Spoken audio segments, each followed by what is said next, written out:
আত-তাহারা মানে পবিত্রতা বিষয়ে আলোচনা করব। প্রথমত আহমিয়াতুত তাহারা, পবিত্রতার গুরুত্ব। পবিত্রতার গুরুত্ব আলোচনা করতে গেলে যে ভূমিকাটা দিতে হবে সেটা হচ্ছে এই যে দ্বীন ইসলাম এটা পবিত্রতা ধর্ম। ইসলাম বলতে বোঝানো যাবে বা বোঝানো হবে আপনাকে যে ইসলাম পবিত্রতার জন্য করে খুব গুরুত্ব আরোপ করেছে, যেটা অন্য কোনো ধর্মের মধ্যে নাই। দুনিয়াতে যত ধর্ম আছে কোনো ধর্ম এতটা গুরুত্ব দেয় নাই, কোনো ধর্ম তার অনুসারীদেরকে পবিত্র করার জন্য এত বড় পদক্ষেপ গ্রহণ করে নাই যতটা দ্বীন ইসলাম গ্রহণ করেছে। আল্লাহ রাব্বুল আলামিন তার প্রিয় হাবিব মুহাম্মদুর রাসূলুল্লাহ সাল্লাল্লাহু আলাইহি সাল্লামকে দুনিয়াতে প্রেরণ করেছেন এ কারণেই যে তিনি মানব জাতিকে পুত পবিত্র করবেন, তাদেরকে আত্মিকভাবে এবং শারীরিকভাবে পুত পবিত্র করবেন, তাদের আকীদা বিশ্বাসকে এবং তাদের দেহকে, মনকে। আল্লাহ রাব্বুল আলামিন বলছেন, আউযু বিল্লাহি মিনাশ শাইতানির রাজীম, কামা আরসালনা ফীকুম রাসূলাম মিনকুম ইয়াতলু আলাইকুম আয়াতিনা ওয়া ইউযাক্কিকুম ওয়া ইউআল্লিমুকুমুল কিতাবা ওয়াল হিকমাহ ওয়া ইউআল্লিমুকুম মা লাম তাকুনু তা'লামুন। আল্লাহ রাব্বুল আলামিন বলছেন যে আমি যেমন তোমাদের মধ্যে রাসূল প্রেরণ করেছি, তোমাদের মাঝখান থেকেই, ইয়াতলু আলাইকুম আয়াতিনা, যিনি আমার আয়াতগুলোকে তেলাওয়াত করে শোনান, তোমাদেরকে আমার আয়াতগুলো তেলাওয়াত করে শোনান, ওয়া ইউযাক্কিকুম, এবং তোমাদেরকে পুত পবিত্র করে। আল্লাহু আকবার। তাহলে আল্লাহ রাসূলের দায়িত্ব হচ্ছে এই মানব জাতিকে পুত পবিত্র করবেন, তাদেরকে পাক সাফ করবেন। ওয়া ইউআল্লিমুকুমুল কিতাব ওয়াল হিকমাহ, এবং তার দায়িত্ব হচ্ছে তিনি তোমাদেরকে কিতাব শিক্ষা দিবেন, হিকমাত শিক্ষা দিবেন। ওয়া ইউআল্লিমুকুম মা লাম তাকুনু তা'লামুন, এবং তিনি তোমাদেরকে ওই জিনিস শিক্ষা দিবেন যেটা তোমরা জানো না। প্রিয় ভাইরা আমার, আমাদের অজানা অনেক মানব জাতির অজানা বিষয়গুলোকে জানিয়ে দেওয়ার জন্য আল্লাহ রাব্বুল আলামিন তার নবী এবং রাসূলকে প্রেরণ করেছেন। আল্লাহ রাব্বুল আলামিনের কিতাব এবং তার রাসূলের সুন্নাহ গুলো জানার জন্য করে আল্লাহ রাসূলকে দায়িত্ব দিয়েছেন। তার পূর্বে মানুষকে পুত পবিত্র করার জন্য আল্লাহ রাব্বুল আলামিন তার নবীকে দুনিয়াতে প্রেরণ করেছেন। প্রিয় ভাইরা আমার, ওয়া মাফহুমুত তাহারাতি ফিল ইসলাম ইয়াশমালু তাহারাতাল কলব মিনাল মুতাকাদাতিল খাতিআ ওয়াল মুনহারিফা। যে ইসলামের মধ্যে তাহারাত বলতে যে জিনিসটা বোঝায় সেটা হচ্ছে, এটা একটা ব্যাপক জিনিস। সেটা মানুষের অন্তরকে ভুল বিশ্বাস থেকে পরিষ্কারটাকেও শামিল করে। মানে একজন মানুষের হাত পা পরিষ্কার থাকবে, দেহ পরিষ্কার থাকবে, কিন্তু অন্তরের মধ্যে কুসংস্কার থাকবে সেটা না, বরং দ্বীন ইসলামের যে পবিত্রতা সেটা এত একটা ব্যাপক জিনিস যে মানুষের অন্তরটাকেও পরিষ্কার করে দেবে, মানুষের বিশ্বাসটাকে পরিষ্কার করে দেবে। তো এই জন্যই যে দ্বীন ইসলামের তাহারাত হচ্ছে এটাই, যে ইয়াশমালু তাহারাতাল কলব, অন্তরের পবিত্রটাকে শামিল করে ফেলে। আর অন্তরের পবিত্রকে শামিল করতে গিয়ে অন্তরের মধ্যে যত প্রকার ভুল বিশ্বাস, ভুল চিন্তা, ভুল মানুষের ইতিকাদ, আকীদা, এগুলো সবগুলো ধুয়ে মুছে পরিষ্কার করে দিবে এই তাহারাত। যেমন এই শিরকি বিষয়টা, শিরক শিরক কিন্তু মানুষের শরীরের সাথে লেগে থাকে না, মানুষের হাত পায়ের সঙ্গে লেগে থাকে না, এটা অন্তরে থাকে, মানুষ এটা বিশ্বাস করে। তো পবিত্রতা তহারাত ইসলামের মধ্যে এমন একটা বিষয়, শুধু মানুষের হাত পা পরিষ্কার করবে, চেহারা মণ্ডল পরিষ্কার করবে তা না, বরং তার আগে তার অন্তরটাকে পরিষ্কার করে দেবে, শিরক থেকে আপনাকে পবিত্র করবে। এবং আমরাদিল কুলুব, অন্তরের আরো যেগুলো অসুস্থতা আছে সেখান থেকে আপনাকে পবিত্র করবে।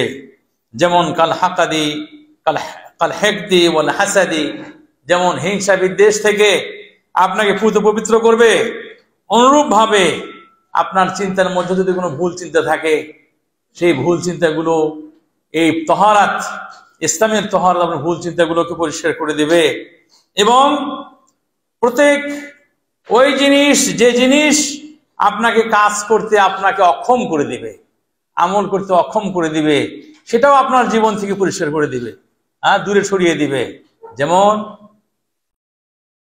মুস্কিরাত, মাদক জাতীয় দ্রব্য, মাদক জাতীয় দ্রব্য যদি কেউ সেবন করে, কেউ যদি গ্রহণ করে, তার কাজ করার ক্ষমতা থাকে না, তাই কি না? হিতাহিত জ্ঞান থাকে না, ভালো মন্দ বুঝতে পারে না, ইচ্ছা থাকলেও পরিবারের সবার চাইলেও সেই ছেলে মেয়ে আর পড়তে পারে না, সেই ছেলে মেয়ে ঘর সংসার ঠিক মতো করতে পারে না, চাকরি বাকরি করতে পারে না, ব্যবসা বাণিজ্য করতে পারে না। তার মানে হচ্ছে দ্বীন ইসলামের পবিত্রতা এতটাই ব্যাপক যে আপনাকে ওই সমস্ত জিনিস থেকে আপনাকে পবিত্র করবে, পাক এবং সাফ করবে, যে জিনিসগুলো আপনাকে কাজ করতে অক্ষম করে দেয়, কাজ করতে আপনাকে বেকার বানিয়ে ফেলে, এই সমস্ত জিনিস থেকে আপনাকে পবিত্র করবে। অনুরূপভাবে দ্বীন ইসলামের পবিত্রতা আপনার মুখকে পরিষ্কার করবে, আপনার জবানকে পাক সাফ করে দিবে। তার ফলে আপনার মুখ থেকে মিথ্যা কথা বের হবে না, তার ফলে আপনি মানুষের সঙ্গে প্রতারণা করবেন না, মানুষকে ধোঁকা দিবেন না, মানুষের সঙ্গে আপনি মিথ্যা কথা বলবেন না। অনুরূপভাবে ইসলামের পবিত্রতা এটা আমাদের দেহ, আমাদের শরীর এবং আমাদের কাপড়, পরিধেয় বস্ত্র, এটাকেও ময়লা আবর্জনা থেকে দূরে রাখে। তাহলে আমার সম্মানিত ভাইরা, এক কথায় আমরা বুঝতে পারি দ্বীনে ইসলামের পবিত্রতা এটা আপনার ভিতর এবং বাহির আপনার সংশ্লিষ্ট সমস্ত বিষয়গুলোকে কি করে দেবে? পাক সাফ করে দেবে। আপনি একটু খেয়াল করেন, শুধু ইসলাম ছাড়া যারা অন্য যারা আছে, পেশাব করার পরে পানি নেওয়ার কোনো বালাই নেই, আছে? আল্লাহ পানি নেওয়ার বালাই না, তাই কি না? জি আমার সম্মানিত ভাইরা, অনুরূপ ভাবে যে সে ব্যক্তি বাইরে থেকে আসলো, বাইরে থেকে আসার পরে দেখবেন যে হাত পাটা ধুয়ে নিল, তাই কি না? কিন্তু হাত পা ধুয়ে নিল ঠিক, কিন্তু নাকের মধ্যে যে জীবাণু চলে যায়, মেডিকেল সায়েন্স সে কথা এখন বলছে, এইটা নাকের ভিতরে তার পরিষ্কার হয়? নাকের ভিতরে পরিষ্কার হয় না। মহাত্মা গান্ধী ওই বিলেতে গিয়েছিলেন, তো যাওয়ার পরে তাকে জিজ্ঞাসা করা হয়েছে, গান্ধীজি তো আপনি তো আসেন এখানে, তো আপনি কি দেখতেছেন, আপনার পার্থক্যটা কি, ডিফারেন্সটা কি আপনার পাক ভারত উপমহাদেশের সভ্যতা আর আমাদের এই পশ্চিমা কালচার, এর মধ্যে ডিফারেন্সটা কি? তো তিনি বলেন, ডিফারেন্স হচ্ছে এই যে আমি দেখলাম যে আমাদের এলাকার লোকজনের ভিতরে পরিষ্কার আর তোমাদের হচ্ছে বাইরে পরিষ্কার, তোমাদের বাইরে পরিষ্কার ভিতরে নোংরা, আর আমাদের এলাকার লোকগুলোর কি ভিতরে পরিষ্কার বাইরে নোংরা। আর ইসলাম কি চায়? ইসলাম ভিতরেও পরিষ্কার বাইরেও পরিষ্কার। জি ইউরোপ আমেরিকায় দেখেন শীত, তাই কি না? শীতের ভিতরে শুধু হাতটুকু ধুইতেছে, ঠিক মতো খাওয়া দাওয়া করতেছে, মুখটা ধুচ্ছে, তাই কি না? সারা শরীর এভাবে থেকে গেল, সারা শরীর ভিতরে কি পরিষ্কার, ময়লা, ভিতরে ময়লা, বাইরে যাচ্ছে মাশাআল্লাহ কোট প্যান্ট বা স্যুট ভালো করে লাগাই দিচ্ছে, পারফিউম মারতেছে, উপরে চকচকা, কিন্তু ভিতরে নোংরা, ভিতরে অপরিষ্কার। আর আমাদের অঞ্চলের লোকজন দেখবেন যে এক কাপড় পরেছিল, ওই কাপড় খুলে দেখা যাচ্ছে গোসল করলে আবার ওই কাপড়ই পরলো, তাহলে বাইরে কি অপরিষ্কার, বাইরে নোংরা। আর দ্বীনে ইসলাম যে পবিত্রতা দিয়েছে, ভিতরেও পরিষ্কার বাইরেও পরিষ্কার, আলহামদুলিল্লাহ, তাই না? আলহামদুলিল্লাহ। প্রিয় ভাইরা আমার, তো এছাড়াও যদি আপনি লক্ষ্য করেন তাহলে দেখবেন আপনি, আল্লাহ মাফ করেন, আমাদের এখানে একটা ভাই ইসলাম গ্রহণ করেছিলেন, হ্যাঁ, একজন সুনামগঞ্জের, সিলেট সুনামগঞ্জের। ইসলাম গ্রহণ করার পরে আমাদের অফিস থেকে একটা নিয়ম আছে যে মানুষের সাক্ষাৎকার নেওয়া হয়, যে আপনি কেন ইসলাম গ্রহণ করলেন, কোন জিনিস আপনাকে উদ্বুদ্ধ করলে ইসলাম গ্রহণ করতে।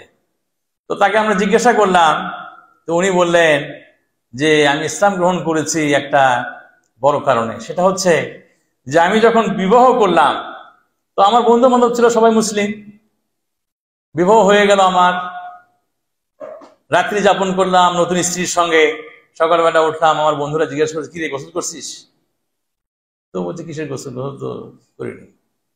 বলিস কি গোসল করিস নি মানে, তোদের ধর্ম এটা নাই? বলে না, তো আমাকে কেউ এটা বলে নাই, কেউ আমাকে শিখায় নাই। তো বন্ধু বন্ধু হাসাহাসি করছে, তারা বলছে যে দেখো ইসলামের মধ্যে এরকম স্বামী স্ত্রীর যদি দৈহিক মিলন হয় তাহলে পরে গোসল করতে হয়, দুজনের উপরে গোসল করাটা ফরজ, গোসল করতে হয়, তাই কি না? তো এবং তারা তার ব্যাখ্যাও দিয়েছে যে গোসল করলে পরে তোমার শরীর থেকে যে শক্তিটা চলে গেল, ক্ষয় হলো, সেই শক্তিটা আবার কি ফিরে আসে, তাই কি না? ওই রকম মানে সজীবতা তুমি আবার ফিরে পাবে। তো কাজেই এটা গোসল করতে হয়। তো সে বিধি গোসল করেছে, এরপরে বলছে শোনো তোমাদেরকে কি বলি, আসলে তো আমার বিবাহ করার যে সিস্টেমটা হয়েছে এটাই তো আমার কাছে ভালো লাগে না। কিভাবে? তো বলছে বিবাহ হয়েছে এভাবে যে আমাদের যে বিবাহ পড়ানোর জন্য যে ব্রাহ্মণ আসলো, ব্রাহ্মণ আসার পর আমাকে বললো, আমাকেও বললো, আমার স্ত্রী তাকেও বলে দিল, একটা ছোট একটা পাত্র হাতে ধরাই দিল যে এখানে পেশাব করে সেই পেশাবটার মধ্যে থেকে কিছু অংশ নিয়ে আসো, আর এই সুতাগুলো পেশাবের মধ্যে কি ভিজিয়ে নিয়ে আসো। তো তারা এই কাজ করলো, করার পরে এই পরে দুই সুতাটা একসাথে বেঁধে দিল, আমার গলায় পেঁচাই দিল, তার গলায় পেঁচাই দিল, দুইজনেরই পেশাব একত্রিত করে। বলে আমার কাছে খুব এটা অরুচিকর বিষয় ছিল। তো এরপরে যখন আমার বন্ধু বান্ধব এই কথাটা শুনলো, শুনে তারা তো সিসি করতে, সর্বনাশ, আমাদের দিনে ইসলামের বিবাহ পদ্ধতি এরকম, তোদের এটা এত নোংরা কেন? বলে যে আল্লাহর কসম করে বলি আমি আপনাকে, যে আমি সেদিন থেকে মনে করেছি যে আমি ইসলাম সম্পর্কে জানার চেষ্টা করব। আমার যাওয়ার ইচ্ছা ছিল ইউরোপ আমেরিকার কোনো দেশে, পারে নাই। শেষ পর্যন্ত মনে করুন সাউথ কোরিয়া যাব, তারপরেও হয়ে দালালের ছক উপরে পড়ে এদিক ওদিক করতে সময় চলে গেল। হঠাৎ করে সৌদি আরবে ভিসা পেয়ে গেলাম, চলে আসলাম। তা আল্লাহ আমার জন্য সহজ করে দিল যে ইসলামটা শিখি, জানি। এই জানতে জানতে ইসলাম জিজ্ঞেস করতে করতে আপনার কাছে চলে আসা। তো আমার সম্মানিত ভাইয়েরা, দেখেন যে আমরা কত বড় নিয়ামতের মধ্যে আছি। আমাদের বিবাহ পদ্ধতি বলেন, আমাদের ওযু করার পদ্ধতি বলেন, গোসল করার বিষয়টা বলেন, যে একজন মানুষ যত শীতের দেশে বসবাস করুক, কমপক্ষে জুম্মার দিন তাকে গোসল করতেই হবে, তাই কিনা? আল্লাহু আকবার, আল্লাহু আকবার। অন্য কোন ধর্মে এই বিষয়টা নাই। জি আমার সম্মানিত ভাইরা, দেখেন পেশাব করছে, দাঁড়িয়ে পেশাব করতেছে, সাথে ছিটা ফোটা প্যান্টে ভরে যাচ্ছে, তাই কিনা? ওইভাবেই চলছে। কিন্তু মুসলিম ব্যক্তি ওই ছিটা ফোটা পেশাব নাপাক জিনিস নিয়ে সে চলতে পারে না, পারবে না, তাই কিনা? তাকে সেটা পরিবর্তন করতে হবে। জি কাজী আলহামদুলিল্লাহ, একজন প্রকৃত মুসলিম সব সময় বলতে হবে নিট অ্যান্ড ক্লিন। যে কোনো মানুষের চেয়ে সে ব্যক্তি ভিতর এবং বাইরে সব সময় পরিষ্কার, তাই কিনা? আলহামদুলিল্লাহ। অন্য কোন ধর্মে আপনার শরীরের কোন জায়গায় কোন লোম কোন সময় পরিষ্কার করবেন, এটা কোনো বাধ্যবাধকতা নাই, তাই কিনা? দ্বীনে ইসলাম এই বিষয়ে ডিরেকশন আছে। দ্বীনে ইসলাম আপনাকে শিখিয়ে দিয়েছে এই কাজগুলো আপনি করতে হবে, তাই না? জি আমার সম্মানিত ভাই, তাহলে আসুন আমরা তহারাতে গুরুত্ব সম্পর্কে কথা বলছি। আর তহারা শর্তুন লিসিহহাতিস সালাহ। আমরা সকলেই জানি যে আকীদা, বিশ্বাস বা ঈমান এর পরই সবচেয়ে বড় ইবাদত ইসলামের মধ্যে, তার নাম কি? সালাত। তার নাম কি? সালাত বা নামাজ, তাই কিনা? জি। এই নামাজ শুদ্ধ হওয়ার জন্য শর্ত কি? পবিত্রতা লাগবে। কি লাগবে? পবিত্রতা লাগবে, মানে আপনার ওযু থাকতে হবে, তাই কিনা? জি। পবিত্রতা ছাড়া নামাজ কবুল হবে না, তাই কিনা? জি। ফালা ইস্তাতিউল মুসলিম আন ইউসাল্লিয়া বিদুনি তাহারা। কাজেই একজন মুসলিম তাহারাত ছাড়া নামাজ আদায় করতে পারে না। জি। ওয়াসসালাতু ইমাদুদ্দিন। আর সালাত হচ্ছে দ্বীনের মূল খুঁটি। দ্বীনের কি? মূল খুঁটি। ফালা হাদ্দা ফিল ইসলাম লিমান তারাকা সালাহ। যে ব্যক্তি নামাজ ছেড়ে দিল তার জন্য ইসলামের মধ্যে কোনো কিছু অবশিষ্ট আর থাকে না। জি, কারণ আল্লাহ রাসূল সাল্লাল্লাহু আলাইহি সাল্লাম বলেছেন, বাইনার রাজুলি ওয়াল কুফরি তারকুস সালাহ, একজন প্রকৃত মুমিনের মধ্যে আর একজন কাফেরের মধ্যে মূল পার্থক্য হচ্ছে নামাজ ছেড়ে দেয়া। নামাজ ছেড়ে দেয়া, যে নামাজ ছেড়ে দিল সে মুশরিক এবং কাফেরের দলে, আর যে নামাজ পড়লো সে ব্যক্তি মুমিনের দলে, সে ব্যক্তি মুসলিম। ওয়াজিবু আলাল মুসলিমি আদাউহা, যে আর মুসলমানের উপরে এটা ওয়াজিব হচ্ছে সে সালাতটাকে কি করবে, সে আদায় করবে। ওয়া আদামু তাখিরিহা আন ওয়াক্তিহা, আর তার ওয়াক্ত থেকে, তার সময় থেকে এটাকে বিলম্ব করা যাবে না। কোনটাকে? সালাত।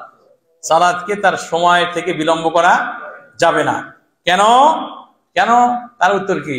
তার উত্তর হচ্ছে আল্লাহ রাব্বুল আলামিন বলেছেন, ইন্নাস সালাতা কানাত আলাল মুমিনিনা কিতাবাম মাওকুতা, নিশ্চয় নামাজ মুমিনদের উপরে নির্দিষ্ট সময়ে ফরজ করে দেওয়া হয়েছে। তার কোন সময়ে? নির্দিষ্ট সময়, তার একটা সময় আছে, এই নির্দিষ্ট সময়ে তাকে আদায় করতে হবে।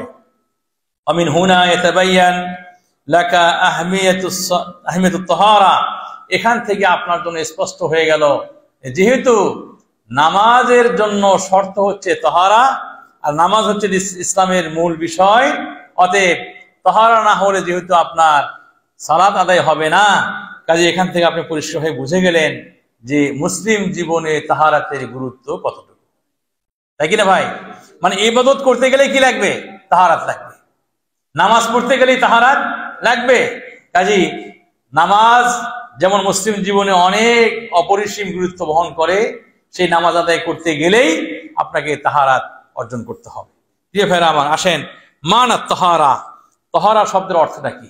তাহারাটা আরবি শব্দ, কি শব্দ? আরবি শব্দ। এই শব্দের অর্থ কি? লগাতান, আবিধানিক অর্থ হচ্ছে আন-নাযাফা, পরিষ্কার পরিচ্ছন্নতা, পরিষ্কার পরিচ্ছন্নতা। শারআন, জি শরীয়তের পরিভাষায় তাহারা বলে কাকে? তাহারা ইরতিফাউল হাদাস ওয়া জিওয়ালুন নাজাস। নাজাস মানে নাপাকি, নাপাকি দূর করা। নাপাকি কি করা? নাপাকি দূর করা। আর ইরতিফাউল হাদাস, মানুষের সেই অবস্থা থেকে সেই অবস্থাটাও দূর করা যে অবস্থার কারণে বিশেষ বিশেষ কিছু ইবাদত করা যায় না। নামাজ পড়া যায় না, তাওয়াফ করা যায় না, তাই কি না? তো যে কারণে নামাজ পড়া যায় না, তাওয়াফ করা যায় না, ওই অবস্থাটা কি করা? দূর করা। আর নাপাকি থেকে নিজেকে পরিষ্কার রাখা, এর নাম হচ্ছে কি? তাহারা। আনওয়াউল মিয়া, এখন আপনাকে বলছে যে তাহারাত তো আপনি অর্জন করবেন, তাহারাত অর্জন হবে কি দিয়ে? তাহারা আপনি কি দিয়ে অর্জন করবেন? পানি দিয়ে, পানি দিয়ে, অথবা পানির পরিবর্তে যেটা ব্যবহার করা হয় সেটা কি? মাটি। জি, আচ্ছা, এর বলছে অবশ্য আত-তাহারা লা তাতিম্মু ইল্লা বিইস্তিমালিল মা, যে তাহারাতটা পরিপূর্ণ হবে না পানি ব্যবহার করা ছাড়া। মানে পানি ব্যবহার করা ছাড়া তাহারাত অর্জন করা যাবে না। আও মা ইয়াকুম মাকামাহু, তবে কোন সময় হয়তো পানি পাওয়া যাবে না, অথবা পানি আছে ব্যবহার করা কি সম্ভব নয়, তাই কি না? সেক্ষেত্রে পানির পরিবর্তে যেটা ব্যবহার করা যাবে সেটা কি? মাটি। মাটি, জি। এখন প্রথমত পানি, এই পানিটা কয় প্রকার? পানি তো অনেক রকমের আছে। কোন পানি দিয়ে আপনি পবিত্রতা অর্জন করবেন? কোন পানি, কোন ধরনের পানি? এই জন্য আপনি বলছেন আনওয়াউল মিয়া, মা মানে পানি, তার বহু বচন মিয়া, তাই কি না? যে পানির প্রকার ভেদ, পানি কি কি প্রকার? এখন বলছে আল মিয়া তানকাসিমু মিন হাইসু সালাহিয়াতিহা লিত-তাহারা, যে পানি যেটা দিয়ে পবিত্রতা অর্জন করা বৈধ, এই দিক থেকে পানি হচ্ছে দুই প্রকার। কয় প্রকার? দুই প্রকার। যে সকল পানি দিয়ে পবিত্রতা মানে পানি দিয়ে পবিত্রতা অর্জন করার ক্ষেত্রে, তাই কি না? পানিটা কয় প্রকার? দুই প্রকার। একটা হচ্ছে এমন পানি আল মাউত তাহুর, এমন পানি যে পানি পবিত্র, যা দিয়ে ওযু করা যাবে, গোসল করা যাবে, এটা হচ্ছে মাউত তাহুর। সে মাউত তাহুর কি বলতেছে? তার সংজ্ঞাটা কি? ডেফিনিশনটা কি? ডেফিনিশন হচ্ছে এরকম, হুয়া তাহিরু ফি নাফসিহি, আল মুতাহিরু লিগাইরিহি, যে পানিটা নিজে পবিত্র এবং সে অন্যকে পবিত্র করতে পারে, তার নাম হচ্ছে মাউত তাহির, তার নাম মাউত তহুর, তার নাম কি? মাউত তহুর। তহুর, যে পানি নিজে পবিত্র এবং অন্যকে পবিত্র করতে পারে, তার নাম মাউত তহুর বা পবিত্র পানি। মেসাল দিছে, তার উদাহরণ কি? যেমন ঝর্ণার পানি, ঝর্ণার পানি নিজে পবিত্র, অন্যকে পবিত্র করতে পারে। অনুরূপ ভাবে অলামতার, বৃষ্টির পানি, বৃষ্টির পানি নিজে পবিত্র, অন্যকে পবিত্র করতে পারে। অনুরূপ আল আনহার, নদীর পানি, অল বিহার, সাগরের পানি, এই সমস্ত পানি হচ্ছে কি? পবিত্র, নিজে পবিত্র, অন্যকে পবিত্র করতে পারে। এই পানির নাম মাউত তহুর, মাউত তহুর, তহুর। আচ্ছা, এটা হচ্ছে এক প্রকারের পানি। ওয়াহাদিহিল মিয়া বাকিয়াতুন আলা আসলিহা, আর এই সমস্ত পানিগুলো হচ্ছে তার আসল অবস্থার উপরে এখনো অবশিষ্ট আছে। আসল অবস্থাটা সেটা এখনো তার ঠিক আছে। ঝর্ণার পানি পরিবর্তন হয় নাই, বৃষ্টির পানি পরিবর্তন হয় নাই, নদীর পানি, সাগরের পানি পরিবর্তন হয় নাই। এই যে আসল অবস্থা, যেটা ন্যাচারাল অবস্থা, সেই অবস্থার উপরে সেগুলো কি আছে, স্বাভাবিক অবস্থার মধ্যে সেগুলো আছে। ওয়াহুয়া মা ইস্তামালু ফি তাহারাতি, জি এই পানিগুলো তাহারাত অর্জন করার ক্ষেত্রে ব্যবহার করা যাবে, অন্য ক্ষেত্রে আপনি ব্যবহার করতে পারবেন, তাই কি না? জি। আল মাউন নাজিস, দ্বিতীয় প্রকার পানি হচ্ছে মাউন নাজিস, যেটা কি? নাপাক পানি। কি পানি? নাপাক পানি। মানে পানি দিয়ে অজু করা যাবে কি যাবে না, কোন ধরনের পানি আপনি অজুতে ব্যবহার করতে পারবেন, তাই কি না? এই দিক থেকে পানিটা কয় প্রকার? দুই প্রকার। একটা হচ্ছে মাউত তহুর, যেটা নিজে পবিত্র, অন্যকে পবিত্র করে। আর একটা হচ্ছে মাউন নাজিস, নাপাক পানি, যেটা নিজে পবিত্র, নিজে অপবিত্র, অন্যকেও পবিত্র করতে পারে না, সেটা হচ্ছে মাউন নাজিস। কথা বুঝে আসছে ভাইরা? জি, মাউন নাজিস সেটা কোনটা? ওয়াহুয়াল মাউল্লাযী ইখতালাতা বিন নাজাসা, সেটা ওই পানি নাজাসার সাথে, নাপাকের সঙ্গে যেটা কি মিলে গেছে, নাজাসার সাথে সংমিশ্রণ হয়ে গেছে, এরকম পানি। ওয়া গালাবাত আলাইহি, এবং নাজাসাটা এমন বেশি পরিমাণ যে সেটাই বিজয়ী হয়ে গেছে, সেটাই প্রাধান্য পেয়ে গেছে পানির উপরে। হ্যাঁ, হাত্তা তাগাইয়ারা লাউনুহু আও রিহুহু আও তাআমুহু, এতে করে পানির কালার পরিবর্তন হয়ে গেছে। পানির কালার কি হয়ে গেছে? পবিত্র হয়ে গেছে। হ্যাঁ, পানির কালার চেঞ্জ হয়ে গেছে। আও রিহুহু, অথবা পানির গন্ধ কি হয়ে গেছে? হ্যাঁ, গন্ধ পরিবর্তন হয়ে গেছে। আও তাআমুহু, আও অথবা পানির স্বাদ কি হয়ে গেছে? চেঞ্জ হয়ে গেছে, নষ্ট হয়ে গেছে। পানিটা স্বাদ আছে না, কিন্তু সে পানির স্বাদ নাই। পানিটা গন্ধ আছে না, সেই গন্ধ নষ্ট হয়ে গেছে। অথবা পানির কালারটাই চেঞ্জ হয়ে গেছে। ঢাকা শহরে কিছু পুকুর আছে, ঘনবসতি আছে না ভাই?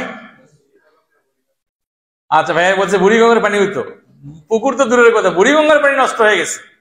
বুড়িগঙ্গার পানি যদি কালার চেঞ্জ হয়ে যায়, তাহলে সেই পানি দিয়ে অজু গোসল করা যাবে না, তাই কি না?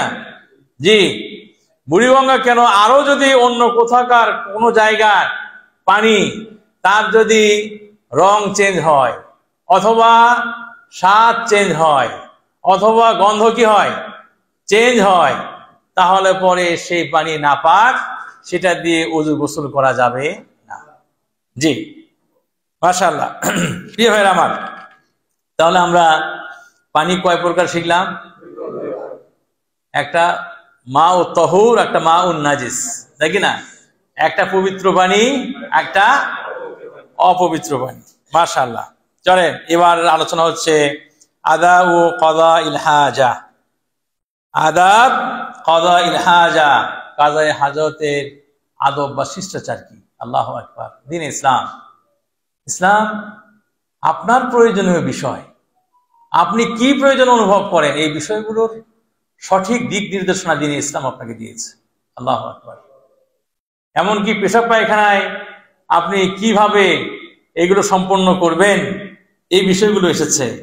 জি, আল মুসলিমু ইয়াজিদু ফি শারঈল্লাহি তাআলা, একজন মুসলিম ব্যক্তি আল্লাহ রাব্বুল আলামিনের শরীয়তে পেয়ে যায় তাওজিহাত ও ইরশাদাত ফি জামিই নওয়াহি হায়াতিহি, তার জীবনের যত দিক যত বিভাগ আছে সমস্ত দিক সমস্ত বিভাগে তার দিক নির্দেশনা কি হবে, কিভাবে সে চলবে, এই সমস্ত কিছুর দিক নির্দেশনা সে আল্লাহর শরীয়তের মধ্যে পেয়ে যায়। ওয়াকাদাউল হাজা মিনাল উমুর আল্লাতি তাফরিদুহা তাবিআল বাশারিয়া। জি, আর এই যে বাথরুমে যাওয়া, ল্যাট্রিনে যাওয়া, পেশাব পায়খানা করা, এটা হচ্ছে মানবীয় একটা অবস্থা যেটা মানুষের উপরে কি অবধারিত করে দেয়, তাই কি না? এটা করতেই হবে আপনাকে। এরকম নয় যে না হরতাল ডেকে দিলাম 3 দিন 4 দিন যাবো তার ওয়াশরুমে যাব না, হবে হবে এটা? না, এখানে হরতাল চলবে না, এখানে হরতাল চলবে না, এখানে কোনো আন্দোলন বিক্ষোভ মিছিল চলবে না। বরং মিছিলের মধ্যে থাকলেও যদি আপনার পায়খানা লেগে যায়, তাই কি না, তাহলে কিসের মিছিল কিসের কি, সব বাদ দিয়ে আগে কাজ ছাড়ো, তাই না ভাই? জি, তো এটা বিষয়টা হচ্ছে এই যে এই বিষয়গুলো এটা মানবীয় এমন কিছু বিষয় যেটা সকল মানুষের জন্য অপরিহার্য একটা বিষয়, তাই কি না? এটা হতে হবে। কারণ সেই বিষয়ে যদি আপনাকে আপনার ধর্ম যদি কিছু না বলে, আপনার ধর্মের মধ্যে থেকে যদি কোনো আপনি শিক্ষা না পান, দিক নির্দেশনা না পান, তাহলে ধর্মের মধ্যে ঘাটতি আছে। কিন্তু ইসলামের মধ্যে এখানে আপনাকে বলে দেওয়া আছে যে আপনি কিভাবে কি করবেন। আল্লাহু আকবার। ওয়ালাহা ফিল ইসলামি আদাব, যে ইসলামের মধ্যে কিছু নিয়মাবলী আছে, আদব আছে, শিষ্টাচার আছে। জি, ইউজারুল মুসলিমু ইযা আমিলা বিহা, একজন মুসলমান যদি সেই কাজগুলো করে তাহলে সেই কাজগুলো তো করলোই, সে সওয়াব পাবে। কিভাবে সওয়াব পাবে? কারণ সে শরীয়ত মেনে চললো, তাই কি না? ওয়াহাদিল আদাব হিয়া, আর সেই নিয়মগুলো হচ্ছে সেই নিয়ম হচ্ছে এই আইয়াকুন আল মাকান আল্লাযী ইয়াকদা হাজাতাহু ফীহি সাতিরান, আপনি যেখানে আপনি পেশাব পায়খানা করবেন সেই জায়গাটা যেন ঢাকা হয়। কি হয়? ঢাকা হয়। এই ঢাকা চিটাঙের কথা বলি না কিন্তু, আবার মনে করেন সবাইকে ঢাকাতে গিয়েই করতে হয় পেশাব পায়খানাটা, এটা না কিন্তু, এটা না, বুঝলেন নাই? মানে উন্মুক্ত যাতে করে না হয়, তাই কি না? যাতে করে উন্মুক্ত না হয়। জি, যেটা এরকম, জি, উন্মুক্ত না হয়, বরং ঘেরানো থাকে, তাই কি না? ঢাকা থাকে, যাতে করে আপনার লজ্জাস্থান মানুষের সম্মুখে প্রকাশিত না হয়ে যায়। জি, ফালা ইয়াত্তালিউ আলা আওরাতিহি আহাদ, যে এমন অবস্থায় তিনি পেশাব পায়খানা করবেন যাতে করে কোনো ব্যক্তি তার লজ্জাস্থান দেখতে না পায়। 2 নাম্বার, আল্লাহ ইয়াকদি হাজাতাহু ফি তারিকিন নাস আও তাহতা যিল আল্লাযী ইয়াজলিসুনা তাহতাহু আও তাহতা আল আশজার আল মুসমিরা আও ফি মাওয়ারিদিল মিয়াহ। দ্বিতীয় বিষয় হচ্ছে যে এই পেশাব পায়খানাটা এমন জায়গাতে হবে না যেটা মানুষের রাস্তা, মানুষের যে চলার পথে পেশাব পায়খানা করা যাবে না। পেশাব পায়খানা যদি আপনি দেখেন চলার পথে, তখন বলেন এই কাজটা কি করলো রাস্তায়, তাই কি না? জি, মানুষ কষ্ট পায়, মানুষ নিজের অজান্তেই তার সম্পর্কে খারাপ কথা বলে ফেলে। এই লোকের হেদায়েত নাই, এই লোককে বা তার বাবা মা ভালো শিক্ষা দেয় নাই, রাস্তার মধ্যে পেশাব করেছে, রাস্তার মধ্যে সে পায়খানা করেছে। জি, আও তাহতা যিল, ইসলামের শিখানোর নিয়ম হচ্ছে যে কোনো ছায়ার নিচে আপনি পেশাব পায়খানা করতে পারবেন না। যে ছায়াতে মানুষ বসে, যে ছায়াতে কি মানুষ বসে, মানুষ আরাম করে বিশ্রাম নেয়, এই ছায়াতে পেশাব পায়খানা করা যাবে না। আও তাহতা আল আশজার আল মুসমিরা, অথবা ফলদায়ক কোনো গাছ, এই গাছের নিচে আপনি পেশাব পায়খানা করবেন না, কারণ এই ফলটা যদি পরে পায়খানার ভিতরে পড়ে যাবে, তাই কি না? ফলটা নষ্ট হয়ে যাবে। জি, দ্বীন ইসলামের শিক্ষা এটা। আও ফি মাওয়ারিদিল মিয়াহ, অথবা এমন কোন জায়গায় যেখানে ঝর্ণার পানি আসছে।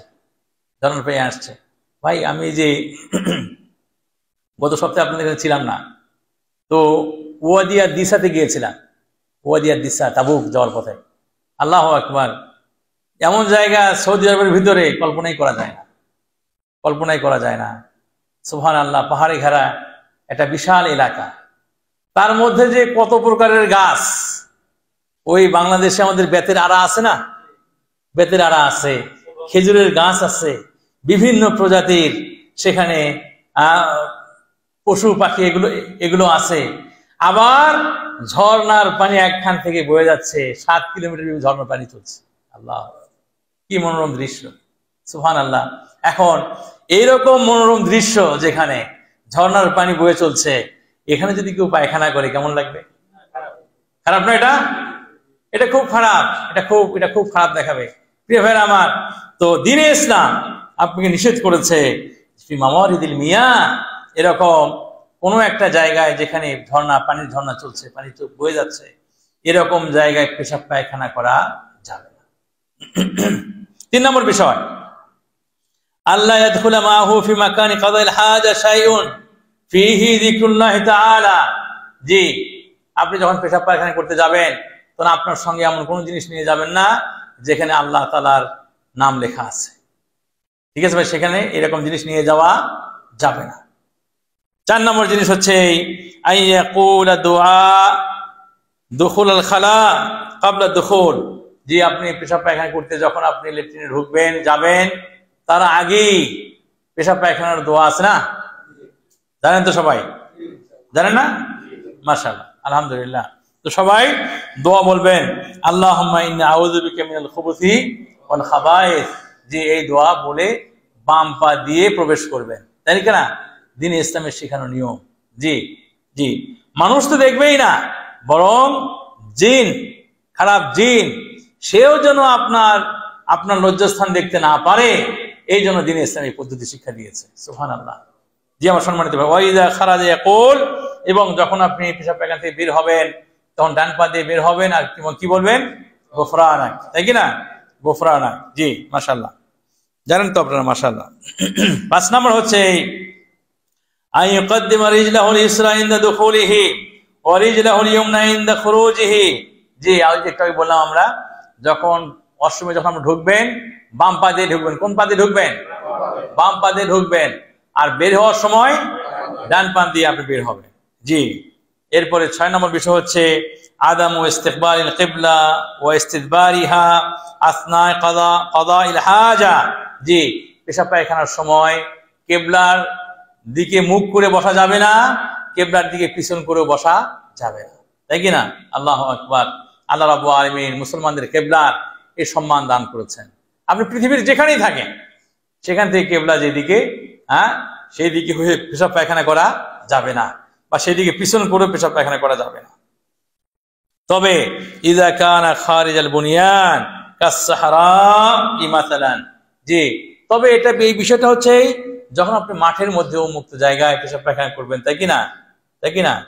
তখন এই বিষয়টা। কিন্তু আপনি যদি বাসার মধ্যে ল্যাট্রিন আছে, দেয়াল আছে চতুর্দিকে, সেক্ষেত্রে এই একেবারে কেবলার দিকে হয়ে বসা, ওদিকে পিছন করে বসা, এর মধ্যে কোনো বাধ্যবাধকতা নাই, তাই কি না? জি, যদি সেখানে দেখেন যে সিস্টেম করে রাখছে ওরকম, তো সমস্যা নেই, সেভাবে আপনি পেশাব পায়খানা করতে পারবেন। কারণ এটা কিসের মধ্যে? দেয়ালের মধ্যে। এটা কিসের মধ্যে? দেয়ালের মধ্যে, কাজে এখানে কোনো সমস্যা নাই। আচ্ছা, 7 নম্বর আই ইয়াহরুসা আলা নাযাফাতি মালাবিসিহি ওয়া বাদানিহি আসনা কাদাইল হাজা। জি, পেশাব পায়খানা করার সময় অবশ্যই আপনি যত্নশীল হবেন যে যাতে করে আপনার শরীর এবং আপনার কাপড়, পরিধেয় কাপড়, এটাতে যেন করে পেশাব পায়খানা স্পর্শ না করে। জি, এটা আপনি সবসময় কি সচেষ্ট হবেন বা যত্নশীল হবেন আপনি। জি, আচ্ছা, এরপরে আদামুল কালাম আসনা কাদাইল হাজা। পেশাব পায়খানা করার সময় কোনো কথা বলা যাবে না, কথা বলা যাবে না। জি, কথা বলা পেশাব অন্য কেউ নাই, কিন্তু মোবাইল সাথে আছে। মোবাইল সাথে আছে, পেশাব পায়খানা করতেই বাস কথা শুরু করে দিচ্ছে। অন্যায়, তাই কি না? জি, কারোর সঙ্গেই এমনিতেই কারোর সঙ্গে কথা বলা যাবে না, মোবাইলেও কারোর সঙ্গে কথা বলা যাবে না, পেশাব পায়খানার সময় কথা বলা যাবে না। জি, ইস্তেমালুল ইয়াদিল ইসরা ফিল ইস্তিনজা ওয়াল ইস্তিজমার। জি, দ্বীনে ইসলামের শিক্ষা হচ্ছে এই, আল্লাহ রাব্বুল আলামিন আপনাকে 2 হাতে দিয়েছেন। ডান হাত কার দান? বাম হাত? দুটোই আলাদা, কিন্তু দুটোর আলাদা আলাদা কাজ আছে, তাই কি না? এটার কাজ আলাদা, এটার কাজ আলাদা। জি, তো এখন পেশাব পায়খানায় গিয়ে আপনি যে হাত ব্যবহার করবেন সেটা কি? বাম হাত। বাম হাত গিয়ে আপনি পেশাব পায়খানা করবেন। ইস্তেমালুল ইয়াদিল ইসরা। জি, বাম হাত পেশাব পায়খানায় আপনি ইউজ করবেন। জি, পরিষ্কার করার ক্ষেত্রে। আল হিরসু আলা ইজালাতি আসারিল কাদাইল হাজা ক্বাবলা খুরুজি মিন মাকান কাদাইল হাজা, যেখানে আপনি পেশাব পায়খানা করলেন, কোনো ওয়াশরুমে গেলেন, কোনো লেট্রিনে গেলেন, সেখানে দেখেন দিন ইসলামের পবিত্র দেখেন, ভদ্রতা দেখেন, যে অবস্থায় ছিল সেই অবস্থায় রেখে বের হবেন। পেশাব পায়খানা করে দিয়ে আসলেন, তারপর ময়লা থেকে গেল, অরিজিনাল এসে কষ্ট পাবে, এরকম না। বরং আপনি চেষ্টা করবেন যে আপনি যে কাজটা করেছেন এটা যেন কি হয়ে যায়, পরিষ্কার হয়ে যায়, পরিষ্কার করে আপনি সেখান থেকে বের হয়ে আসবেন। বুঝে আসছে না ভাই? তাহলে পেশাব পায়খানা করা এটা হচ্ছে কি আদাব বা শিষ্টাচার। আল ইস্তিনজা ওয়াল ইস্তিজমার, জি, পানি ব্যবহার এবং ঢিলা কুলুপ ব্যবহার সংক্রান্ত কিছু কথা। আল ইস্তিনজা, আল ইস্তিনজা কাকে বলে? সেটা হচ্ছে হুয়াল ইস্তেমালুল মা ফি তানযীফিল মাখরাজ, পেশাব এবং পায়খানা বের হওয়ার যে রাস্তা, যে জায়গা, এই জায়গাটাকে পানি দিয়ে পরিষ্কার করার নাম হচ্ছে আল ইস্তিনজা। আল ইস্তিনজা হচ্ছে কি পেশাব পায়খানা বের হওয়ার রাস্তা পরিষ্কার করার নাম।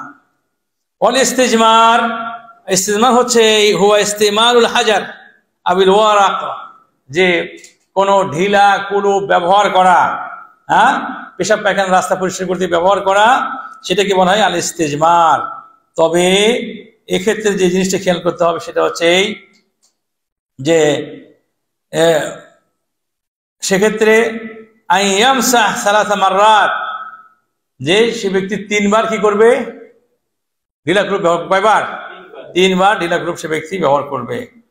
ওয়ালা ইয়াজুজু ইস্তেমাল ইদাম আও রাসুল বাহাইম ফিল ইস্তিজমার, তবে ঢিলা কুলুপ ব্যবহার করার সময় কোনোভাবেই হাড্ডি ব্যবহার করা যাবে না। হাড্ডি, গরু মাংস খাই আমরা, হাড্ডি আছে না, হাড্ডি দিয়ে ঢিলা কুলুপ ব্যবহার করা যাবে না। অনুরূপ ভাবে খাসির হাড্ডি দিয়ে, উটের হাড্ডি দিয়ে ব্যবহার করা যাবে, কারণ এগুলো জিনদের খাবার। কাদের খাবার? জিনদের খাবার। আপনি খাইলেন, জিনরা খাবে না? জিনরা ওই হাড্ডি ধরলে তাদের খাবার এসে যায়, তারা খাবার পেয়ে যায়, কাজে সেটা নষ্ট করা যাবে না। অনুরূপ ভাবে আর রাসুল বাহাইম, গোবর, গোবরও কি করা যাবে না। গোবর দিয়ে পরিষ্কার করলে তারা অপরিষ্কার হয়ে যাবে, তাই কি না? গোবর দিয়ে কোনো পশুর লাজি দিয়ে যদি আপনি ঢিলাগুলো ব্যবহার করেন, তারা আরো অপরিষ্কার হয়ে গেলেন আপনি, এটা দিয়ে করা যাবে না। জি, আচ্ছা, তাহলে এখানে যে জিনিসটা বলা হলো সেটা হলো এই যে যদি আপনি পানি পান, তাহলে পানি দিয়ে আপনি পেশাব পায়খানা বের হওয়ার রাস্তা পরিষ্কার করে ফেলবেন, ভালো করে ধুয়ে ফেলবেন। আর যদি পানি না পাওয়া যায় তাহলে পরে তার জায়গায় ঢিলা কুলুপ অথবা বর্তমান যুগের আধুনিক যে টিস্যু, তাই কি না, টিস্যু দিয়ে পরিষ্কার করতে হবে। তবে কমপক্ষে কতবার? 3 বার, 3 বার কমপক্ষে পরিষ্কার করতে হবে। জি, আনওয়াউন নাজাসা, আনওয়াউন নাজাসা, নাজাসাতের প্রকারগুলো কি? নাপাকির প্রকার, নাপাকি কোন কোন জিনিস নাপাক, এটা জানতে হবে না আপনাকে। যেহেতু পবিত্র জানছেন আপনি, কাজে এটাও আপনাকে জানতে হবে যে নাপাক কোনগুলো। পাকগুলো জানছেন, নাপাক জানতে হবে না? নাপাক জানতে হবে। তো নাপাকের প্রকার কি? আনওয়াউন নাজাসা হিসিয়া আল্লাতী ইয়াজিবু আল মুসলিমা তাতাহুর মিনহা, বাহ্যিক ভাবে কিছু নাপাকি জিনিস আছে যেখান থেকে একজন মুসলমানের উচিত নিজেকে পবিত্র রাখা। সেই বিষয়গুলো কি? আল মাইতা, আল মাইতা, মাইতা মানে কি? মৃত জিনিস। মৃত জিনিস, একটা ছাগল মারা গেছে, একটা মুরগি মারা গেছে, ছাগল কি অপবিত্র, নাপাক? না, কিন্তু মারা গেলে পরে সেটা কি? নাপাক। কিন্তু যদি জব করা হয় সেটা পাক, কারণ জব করার মাধ্যমে তাকে কি করা হয়েছে? পবিত্র করা হয়েছে, তাই কি না?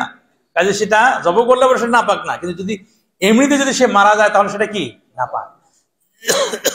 তাহলে আল মাইতা, মৃত্যু, হল হাইওয়ানাতুল লাম ইউযবাহ, যে পশু পাখিকে জবেহ করা হয় নাই সেটা হচ্ছে কি? নাপাক। লা ইয়াজুজু আকলাহা, জি, সেটা খাওয়া কি জায়েজ নাই, তবে 2 ধরনের মৃত্যু ছাড়া। কয় ধরনের মৃত্যু? 2 ধরনের মৃত্যু পাক, খাওয়াও যাবে, হালাল। কি কি? ওই যে আল্লাহ রাসূল বলছেন উহিল্লাত লানা মাইতাতান ওয়াদ দামান, আল্লাহ রাসূল সাল্লাল্লাহু আলাইহি সাল্লাম বলেছেন যে আমাদের জন্য 2 ধরনের মৃত্যু হালাল করে দেওয়া হয়েছে এবং 2 ধরনের রক্তকেও হালাল করে দেওয়া হয়েছে, তাই কি না? ও আম্মাল মাইতাতান ফাল জারাদ ওয়াল হুত, মাইতাতান যেটা হালাল আমাদের জন্য করে সেটা হচ্ছে, একটা হচ্ছে জারাদ। জারাদ চেনেন? জারাদ চেনেন না? সৌদি আরবে থাকলেন দীর্ঘদিন, জারাদ চেনেন না কেমন? টিড্ডি, মাশাআল্লাহ, উর্দু শিখছে। আমাদের ভাইয়েরা উর্দু জানে, বাংলা জানে না। বাংলা বলেন। বাংলা কি? পঙ্গপাল, মাশাআল্লাহ। ফড়িঙ্গের মতো, ফড়িঙ্গের মতো কাছাকাছি পঙ্গ আছে না, পঙ্গপাল। এগুলো যে খেতে পরে ক্ষেত খেয়ে সাবার করে ফেলে, তাই কি না? এই পঙ্গগুলো, এইগুলো যদি মারাও যায় তাহলেও কি হালাল? তাহলে কি হালাল? যেটা হালাল সেটা কি নাপাক হবে? সেটা নাপাক নয়। অনুরূপ ভাবে মাছ, মাছ, তাই কি না? মাছ যদি মারা যায় সেটা কি হালাল না হারাম? তাহলে তো চাঁদপুরের সব ইলিশে হারাম হয়ে যাবে ভাই। ইলিশ তো বেশিক্ষণ থাকে না, থাকে বা সাথে সাথে মারা যায়, তাই না? জি, কিন্তু আল্লাহ রাব্বুল কত দয়া, কত মেহেরবানি, আল্লাহু আকবার। মাছ, মাছ জাতীয় যত কিছু আছে এগুলো সবগুলো মারা গেলেও কি হালাল? হালাল, আল্লাহু আকবার, এগুলো হালাল। জি, তাহলে মৃত সব প্রাণীগুলো কি নাপাক? মৃত সব প্রাণী কি নাপাক, কিন্তু দুটো প্রাণী ছাড়া, একটা মাছ আর একটা পঙ্গপাল, এগুলো। জি, জাযাকাল্লাহ খাইর। 2 নাম্বার আদ্দাম, রক্ত। রক্ত, এই রক্তগুলো এগুলো কি নাপাক? রক্ত কি নাপাক? রক্ত নাপাক। কাপড় যদি আপনার রক্ত ভরে, কাপড় কি করতে হবে? ধুয়ে ফেলতে হবে। জি, রক্ত নাপাক। জি, খাসি জব করতে গেলেন, গরু জব করতে গেলেন, দাম মাসফু ছিটে গেল, তাই কি না? আপনার শরীরে ভরলো, তাই কি না? ওই কাপড় নিয়ে নামাজ পড়বেন না, হবে না, তাই কি না? জি, সেটা আপনি যতটুকু সম্ভব ধুয়ে নেবেন, পরিষ্কার করে নেবেন, এরপর নামাজ পড়বেন। জি, তবে রক্তের মধ্যে 2 ধরনের রক্ত হালাল। 2 ধরনের রক্ত কি হালাল, তাই কি না? ওই যে হাদিস বললাম, সেটা কি? আল কাবিদু ওয়াত তিহাল। কাবিদ, কাবিদ হচ্ছে কলিজা। কাবিদ আছে কি? খাসি কলিজা খান না, গরুর কলিজা খান না, তাই কি না? এই কলিজা, কলিজা এটা কি হালাল। আর এটা কি? তেহাল। তেহাল কি?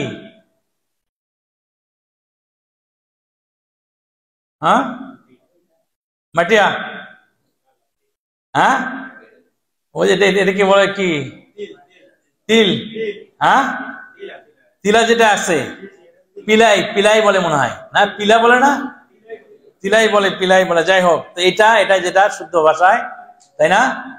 তো এটাও হচ্ছে কি? এটাও আসলে রক্তের, এটাও কি আসলে কি রক্তের, কিন্তু এটা হালাল, তাই কি না? জি, একটু কালারটা একটু মাটে কালার হয়, মাটে কালার হয় না? জি, এইটা এইটা এটা খাওয়া, না না, সেটা না, যাই হোক। লিভার বলে, ফেফড়া না, ফেফড়া না। আমাদের এলাকায় মাঠে বলে, তাই কি না? জিভের মধ্যে একটু পাতলা। জি, একটু লম্বা পাতলা। জি, জাযাকুমুল্লাহ খাইরান। তাহলে এইটা এবং কলিজা, এই দুটো খাওয়া কি হালাল। এছাড়া যত রক্ত আছে সব রক্ত কি নাপাক, সব রক্ত কি নাপাক। ফুদালাতুল আদামি মিন বাউলিন ওয়া গায়াতিন ওয়া কাই, মানুষের উচ্ছিষ্ট, মানুষ যেটা বমি করে ফেলে দেয়, এটা কি নাপাক? এটা কি নাপাক। মানুষের পেশাব পায়খানা, এগুলো কি? এগুলো নাপাক, এগুলো নাপাক। অনুরূপ ভাবে 4 নম্বর জিনিস আল ওয়াদি। আল ওয়াদি মানুষের লিঙ্গ দিয়ে যেগুলো বের হয়, সাধারণত দিনে ইসলাম শিখতে কোনো লজ্জা নাই, তাই কিনা ভাই? দিন ইসলাম শিখতে শেখার ক্ষেত্রে মানুষ খুব লজ্জা করে, অন্য ক্ষেত্রে দেখেন যে একেবারে যা ইচ্ছা তা করে। তো আসলে আর ওয়াদি কোনটা? ওয়াদি হচ্ছে পেশাব পায়খানা করার আগে, পেশাব করার আগে অনেক সময় যেমন তরল পদার্থ বের হয়, এটাকে বলা হয় ওয়াদি। আরবিতে কি বলা হয়? ওয়াদি। সাদা জাতীয় জিনিস বের হয়, এটাকে বলা হয় ওয়াদি। এই ওয়াদি যেটা বের হয়, এটাও কি? এটাও নাপাক, এটাও নাপাক। ওয়াল মাজি, আল মাজি যেটা সেটা হচ্ছে যে আপনি আপনি শারীরিক সম্পর্ক করার আগে যৌন উত্তেজনায়, সামান্য উত্তেজনায় যেটা যেটা বের হয় এটা হচ্ছে কি মাজি, তাই কি না? এটাও নাপাক। তবে মনি যেটা, এটার কথা এখানে নাই, যেটা বের হয়ে গেলে পরে মানুষের শরীর দুর্বল হয়ে যায়, এটাকে নাপাক বলা হবে না, এটাকে নাপাক বলা হবে না। বুঝাচ্ছি কি ভাই? ওটা নাপাক বললে বলতে মানুষই নাপাক, মানুষের সূচনাটাই নাপাক দিয়ে শুরু, তাই কিনা? ওটা নাপাক না। আচ্ছা, 6 নম্বর আল খিনজির ওয়া জামিউ মুস্তাকাতিহি। খিনজির, খিনজির মানে কি? শুকুর, তাই কি না? শুকুর, শুকুর এবং শুকুর থেকে তৈরি যাবতীয় পণ্য সবগুলো কি? সবগুলো নাপাক, সবগুলো নাপাক। এরপরে কাল, কাল মানে কি? এটা তো সবাই জানেন, একদম আপনি খাস বাংলাটা বলে ফেলছেন, একদম কুত্তা বলে ফেলছেন। দেখেন কি একটা অবস্থা। আচ্ছা, এই কুকুরটাও কি? কুকুরটাও নাপাক। চলেন এরপরে আসসিবা ওয়া তুয়ুর আল মুফতারিসা। জি, এটা হচ্ছে হিংস্র প্রাণী, হিংস্র প্রাণী, হিংস্র প্রাণী যেটা বাঘ, সিংহ, বাজ পাখি আছে না, এগুলো শকুন, শকুন যেগুলো আছে না, এইগুলো সবগুলো কি? নাপাক, সবগুলো নাপাক। অনুরূপভাবে আল খামার, খামার মদ মাদক জাতীয় জিনিস সবগুলো কি? নাপাক, নাপাক, এগুলো সব নাপাক। জি। ফাইজা ওয়াকা শাইউম মিনান নাজাসাতি আলা সাওবি ওয়াল বাদানি ওয়াল মাকান। এই নাপাকগুলো যেগুলো বলা হলো 9 প্রকারের জিনিস, এগুলোর কোনো কিছু যদি আপনার শরীরের সাথে যদি লাগে, কুকুর যদি একটু লাগে, তাহলে ওই শরীর, ওই কাপড় কি করতে হবে? ধুতে হবে। বুঝাচ্ছে না ভাই? শরীরের সাথে লাগলে পরে ওই জায়গায়, যে জায়গায় লাগলো সেখানে সেই জায়গায় কি করতে হবে? ধুতে হবে। ওয়াল মাকান, এবং কোন জায়গায় যদি রক্ত পড়ে থাকে, তাই কি না, ইজাল, তাহলে সেই রক্তটা কি করতে হবে? ধুয়ে মুছে পরিষ্কার করতে হবে, তাই কি না? জি। তাহলে এই 9 প্রকার যেগুলোকে বলা হলো নাপাক, এই নাপাক গুলো যদি কোথাও থাকে সেখান থেকে পরিষ্কার করে তারপরে আপনি ইবাদতবন্দি করুন, পাক হবেন, তাই কি না ভাই? চলেন, মোটামুটি আজকের আলোচনা আমাদের এ পর্যন্তই। আমরা আল্লাহর কাছে দোয়া করি, আল্লাহর কাছে প্রার্থনা করি, আল্লাহ রাব্বুল আলামিন দ্বীনে ইসলামের যে শিক্ষা, যে আদর্শ, মানব জীবনের সব দিক এবং বিভাগে দ্বীনে ইসলামের যে নির্দেশনা, সেই নির্দেশনাগুলো আমাদের জেনে সেগুলো আমল করার তৌফিক দান করুন।